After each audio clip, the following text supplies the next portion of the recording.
Assalamualaikum warahmatullahi wabarakatuh. Oke guys, jadi hari ini kita bakal melihat gitu ya cara pengolahan data analisis thermal. Nah, sebelum itu kita perlu tahu nih, analisis thermal itu apa sih? Nah, jadi analisis thermal itu adalah teknik gitu yang digunakan untuk mempelajari perubahan sifat fisik suatu material terhadap suhu. Nah, dari analisis ini tuh kita bisa mengetahui dari stabilitas thermalnya dan juga proses dekomposisinya. Nah, mungkin nanti kita juga bakal membuat kurva TGA dan DTG-nya. Nah, itu adalah metode yang kita pakai gitu hari ini. Nah, apa sih itu TGA gitu kan? Nah, TGA itu metode yang mengukur perubahan massa terhadap suhu. Nah, kalau DTG itu adalah derivatif hemografimetri ya. Itu adalah turunan dari kurva TGA yang tadi. Itu tuh fungsinya untuk melihat laju perubahan massa. Jadi sehingga titik dekomposisinya itu bisa kita lihat dengan jelas. Nah, di sini kita sudah mendapatkan datanya ya. Di sini ada masa awalnya, terus juga kita sudah mendapatkan suhunya, masanya juga. Kemudian nanti kita bakal mengubah masanya menjadi bentuk persen. Nah, pertama-tama kita tuh udah nggak usah lah mengubah masanya menjadi bentuk satuan massa lainnya gitu, misalkan miligram. Rata-rata mungkin kita bakal menemukan banyak itu tuh miligram. Itu tidak usah dikonversi, karena biasanya itu dikonversi hanya untuk menyeragamkan datanya aja gitu ya. Karena ini kedua datanya sudah konsisten, jadi gak perlu lagi kita ubah ke satuan massa lainnya gitu ya.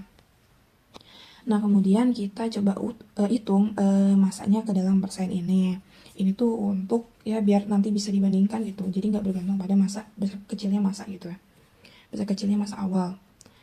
Rumusnya adalah masa kita dalam kurung ini dulu aja.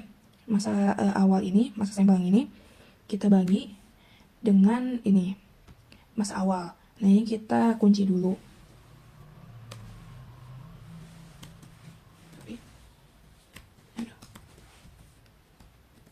Kemudian kita kalikan dengan 100. Nah, ini kita turunkan aja ke bawah dengan klik 2 kali. Oke. Nah, di sini kemudian kita langsung pindah ke aplikasi Origin karena kita bisa biar kurvanya nanti bisa lebih jelas lagi gitu. Nah, kita sudah ke aplikasi Origin. Jadi di sini nanti kurva X itu untuk temperatur.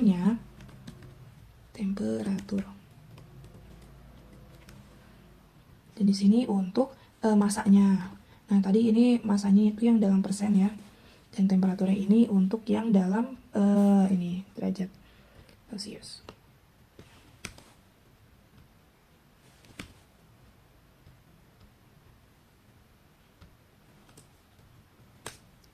Nah, kita salin aja.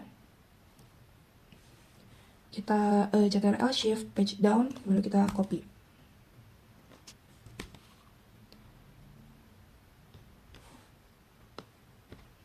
Ini juga.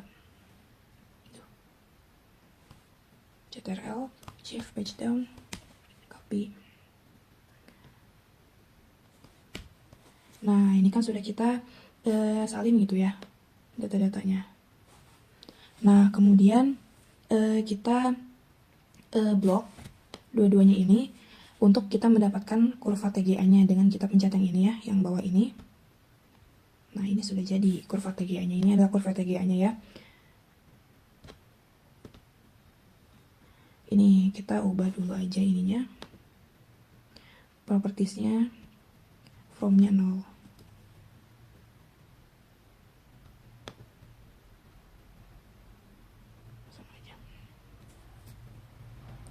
Ini ya guys, ini adalah kurva TGA-nya gitu.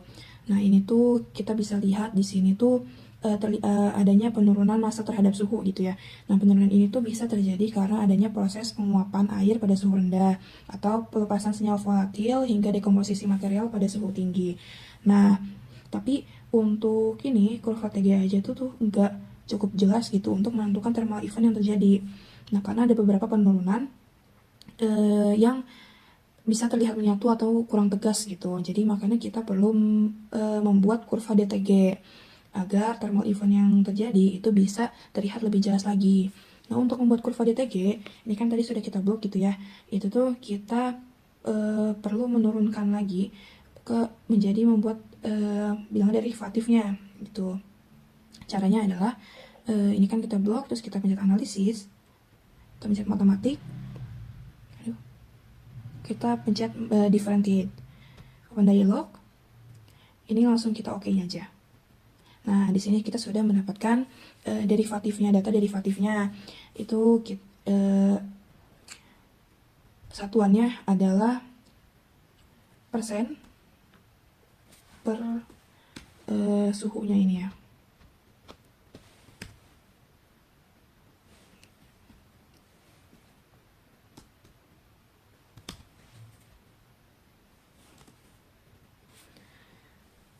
Nah, di sini tuh untuk menunjukkan laju perubahan massa terhadap suhunya gitu. Ini kita hapus saja. Nah, di sini nanti kita plot aja kurva yang temperatur, kita CTRL, kita blok juga yang derivatif ini.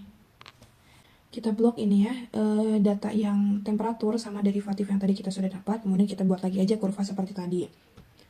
Nah, ini adalah kurva dari DTG-nya. Nah, disinilah keunggulan dari kurva DTG sendiri ya guys. Jadi, dari setiap puncak ini tuh bisa kita istilahnya tahulah thermal event yang terjadi gitu. Nah, tapi kan kalau misalkan kita lihat gitu ya, di sini tuh masih kurang smooth gitu. Di sini kita masih kurang smooth gitu ya. Mungkin kita bisa smoothin lagi atau kita haluskan lagi gitu. Biar tidak terlalu banyak noise gitu ya. Atau puncak-puncak kecil yang mengganggu gitu. Dengan cara kita analisis, kita pencet yang signal processing, kemudian yang smooth, open dialog. Nah, ini kita metodenya pakai yang adjacent averaging. Nah, kita okein. Nah, kita sudah dapat gitu ya versi yang smoothnya gitu. Ini kita ganti aja jadi derivatif yang sudah dismoothin, derivatif ini.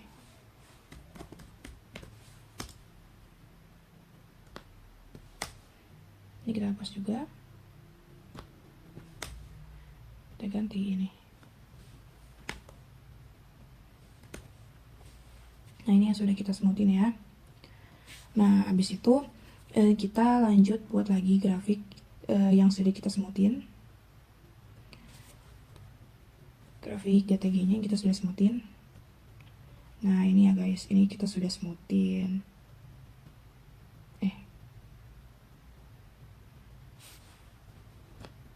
Nah, ini yang sudah kita smoothin. Nih, terlihatlah ya. Di sini ada yang garis merahnya gitu. Ini adalah kurva yang kita sudah smooth. Oke, lalu kita harus menggabungkan kurva TGA dan DTG-nya ini.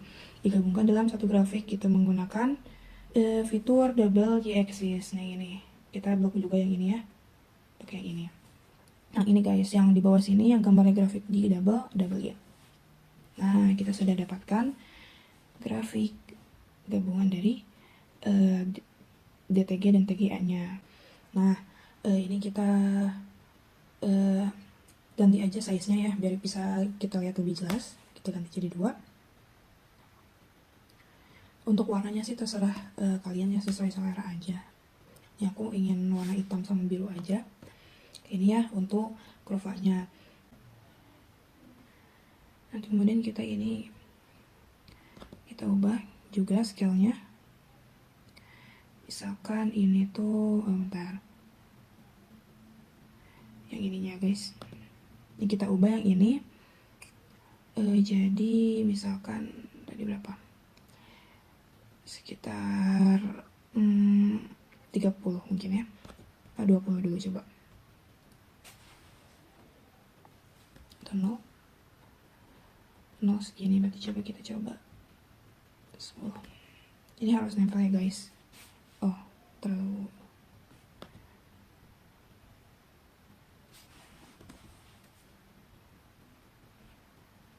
ini ya.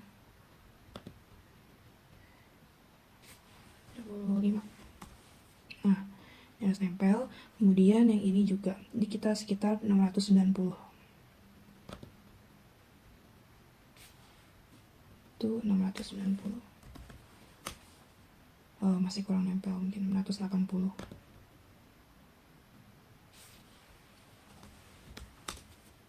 Nah, ini sudah ya. Ini memang harus menempel seperti ini. Nah, kemudian kita tentukan nih thermal event yang terjadinya dengan kita lihat aja puncak-puncak pada kurva DTG ini gitu ya. Nah, pokoknya setiap puncak ke bawah ini, yang seperti ini, yang puncak ke bawah, itu tuh menunjukkan adanya proses dekomposisi karena menandakan laju penurunan masa maksimumnya. Nah, dari setiap puncak itu tuh kita tarik garis kurva gitu ke garis kurva TGA gitu untuk menandai titik terjadinya dekomposisi. Nah, kita tandainnya tuh di titik yang sebelum jatuh atau titik sebelum patahnya gitu ya, sebelum terjunnya gitulah. Kita tandain aja pakai garis biar lebih kelihatan gitu. Kita tarik dari yang kurva DTG ini, kita tarik ke kurva yang TGA ini ya. Kita tarik garis lurus. Nah, ini ya. Ini kita bisa sesuaiin lagi aja apakah sudah pas gitu ya. Jika sudah pas, kita ganti aja nih biar kelihatan kan. Kita ganti aja ini biar kelihatan warnanya hijau deh. Nah, kan kelihatan ya ini di sinilah gitu ya titik terakhir di puncaknya gitu sebelum jatuh. Nah, kan di sini tuh kelihatannya ada garis gitu yang sebelum jatuhnya gitu ya, sebelum penurunan besar itu. Nah, ini tuh bisa dibilang adalah tahap awalnya seperti penguapan air gitu. Nah, sedangkan kalau misalkan penurunan terbesar ini bisa jadi adalah dekomposisi utamanya nih, yang ini nih, yang besar ini. Nah, kalau misalkan sudah mau tahap akhir, mungkin bisa dibilang di sebelah sini, itu tuh menunjukkan bisa jadi terbentuknya residu gitu, residu yang tersisanya. Nah, kemudian ini kita tarik lagi aja ya. Kan ini turun, terus ini naik lagi. Nah, ini kan mau turun lagi nih, yang di sebelah sini. Kita tarik garis lagi ke kurva TGA-nya. Dari DTG ke TGA, sebentar. Aduh, kurang terlihat jelas ya. Nanti kalian sesuaikan aja. Ini aku mau tarik garis biar lebih kelihatan aja sih.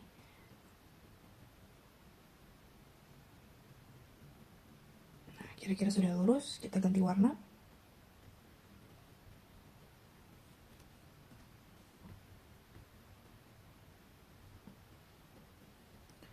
Hijau. Nah, ini sini ya. Kemudian kan turun lagi, nah kemudian naik lagi gitu. Nah, kita tarik garis lagi. Yang kelihatan aja guys, kita tarik garisnya. Kalau untuk yang mungkin ada noise kecil itu, menurut saya itu tidak usah gitu ya, karena kalau untuk puncak yang terlihatnya lebih kecil gitu ya setelah dekomposisi yang utama tadi itu, bisa jadi itu tidak usah dihitung gitu. Nah, di sini ya kita tarik garis.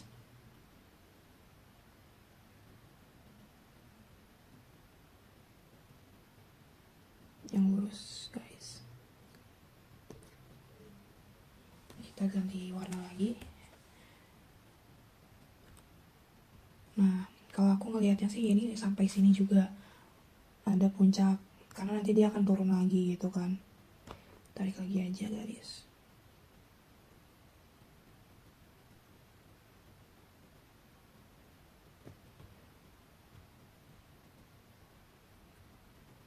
Oke. Kita zoom lagi ya buat memperjelas lagi, siapa tahu. Nah, kan ini agak sedikit jauh gitu ya. Kita periksa lagi aja, siapa tahu kita menitiknya tidak benar. Nah, setelah ditarik garis ke bawah nih ke TGA ini gitu ya, ke bawah atau ke atas, kita tarik lagi garis yang berbeda gitu ya. Nah, setelah kita tarik garis gitu ya, dari DTG gitu ya, dari kurva DTG puncak-puncaknya ke kurva TGA ini kita korelasiin. Kemudian kita tarik garis gitu. Ya, kenapa kita tarik garis lagi gitu ke samping ya, kita tarik garis ke samping sini karena untuk menunjukkan aja sih persen dari dekomposisinya ini kita kasih tahu ya. Kenapa sih aku mau ke samping gitu ya, karena biar kelihatan aja, karena kalau misalkan kita taruh di sini gitu nanti kurang kelihatan, makanya aku tarik garis ke samping yang agak jauh gini. Nah, kemudian kita tarik garis lagi ya. Yang ini juga. Jangan lupa tuh dicek-cekin gitu ya. Ini tuh sudah istilahnya, nah seperti ini kan kurang pas gitu ya. Nah, di sini. Ini juga. Aduh.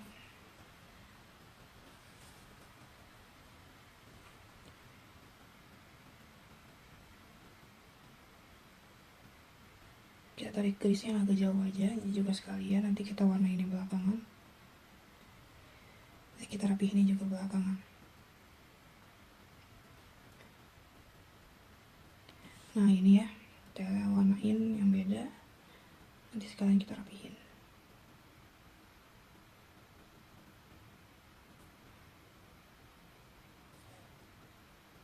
Aduh, tarik garisnya agak jauh banget.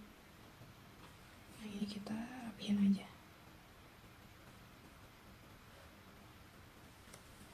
Kurang lebih di sini ya untuk thermal eventnya gitu, atau proses-proses dekomposisinya. Nah kemudian kita tentukan gitu persen dari dekomposisinya menggunakan screen reader. Bisa pakai screen reader ini atau bisa pakai data reader ini. Mungkin aku mau pakai screen reader aja gitu ya. Nah jangan lupa kita nanti pencet yang satu gitu, pencet yang satu. Nah kan kalau misalkan screen reader gini ya, bisa langsung ketahuan di sini. Oke, kita langsung aja tarik garis bisa di sini, karena mendekati gitu ya. Nih, kita zoom lagi aja, sekitar di sinilah ya. Nah ini berarti persen dekomposisinya tuh di sekitar 99,41. Kita ambil 2 di belakang koma aja. Kita langsung tulis aja ya 99,41 biar nggak lupa. Nah, 41. Nah kita jadiin persen. Kita kecilin.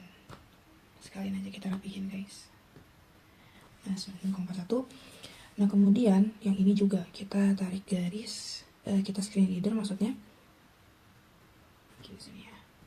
Aduh kurang kelihatan, kita zoom lagi aja di tengah-tengahnya gitu. Nah ini di 30,84. 30,84%.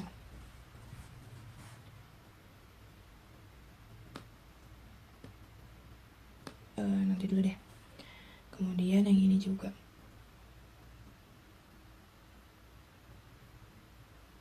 Aduh. Di 10,80. 10,80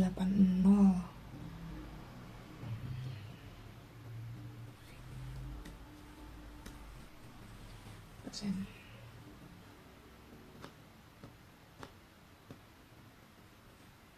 Yang ini juga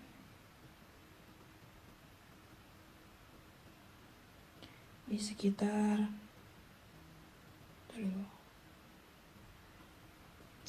8,49.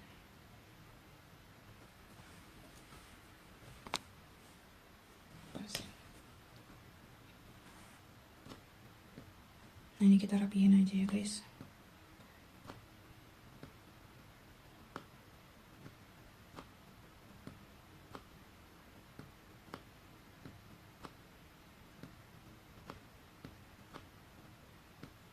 Nah ini sudah kita rapihin.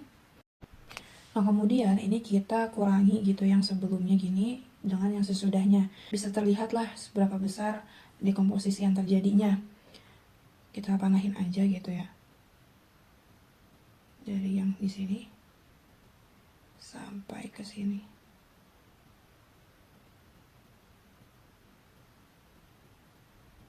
Masih bengkok sedikit guys ya.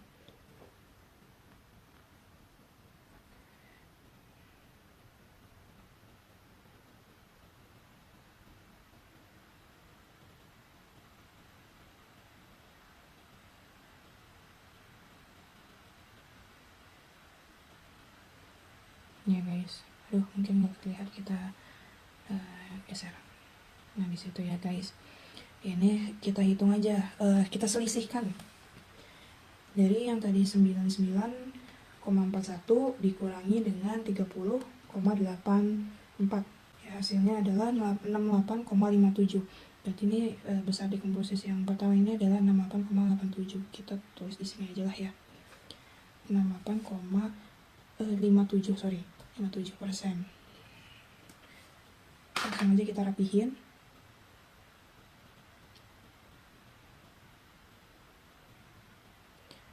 Terus habis itu yang ini juga, yang sebelum dan sesudahnya yang ini kita tarik garis. Jadi 20,04. 20,04%.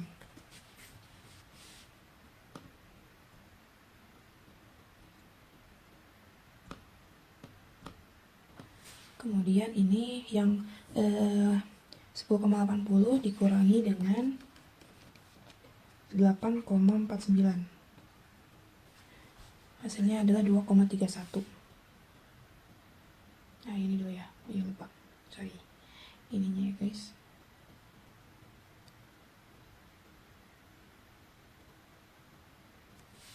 Kan ini gini ya, guys. Kita bisa roundnya kita kecilin berapa ya, misalkan 2, ininya misalkan 3 atau 4 misalkan. Nah, ya kurang lebih seperti inilah ya. Tadi 2,31 ya, 2,31%. Kita rapihkan.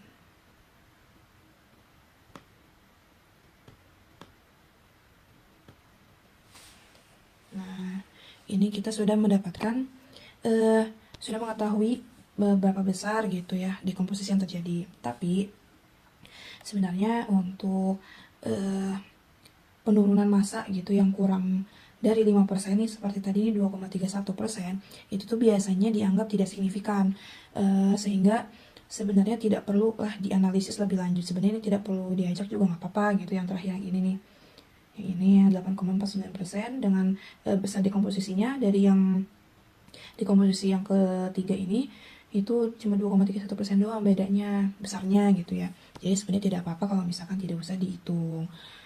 Mungkin ini adalah grafik dari TGA dan DTG gitu. Mungkin selanjutnya aku mau tutorial cara simpannya gimana sih biar jadi PNG gitu kan. Simpan, jangan lupa kita simpan jadi file yang ini, kita export graph. Habis itu yang ininya image type-nya kita ganti yang PNG, sebenarnya bisa juga yang JPG gitu ya, yang JPG ini. Aku pengennya PNG biar lebih HD aja. Terus habis itu active page-nya kita specified yang grafik 4 yang ini. Terus namanya terserah bisa apa aja. Ini aku misalkan mau grafik 4 analisis thermal ISNA. Oke, nah setelah itu kita bisa preview. Enggak juga nggak apa-apa sih guys, mungkin biar nggak lama nunggu, enggak juga nggak apa-apa ya, kurang lebih seperti inilah ya. Nah kita langsung okein aja ya biar tidak lama. Tunggu, kalau misalkan seperti ini kita X aja, kemudian kita lihat ini ya. Nah inilah grafik analisis thermal gitu, untuk pembuatan kurva TGA dan DTA. Ininya agak kepotong ya guys, gak apa-apa lah ya. Mungkin itu aja, sekian dari saya gitu. Maaf kalau misalkan penjelasannya kurang gitu ya. Assalamualaikum warahmatullahi wabarakatuh.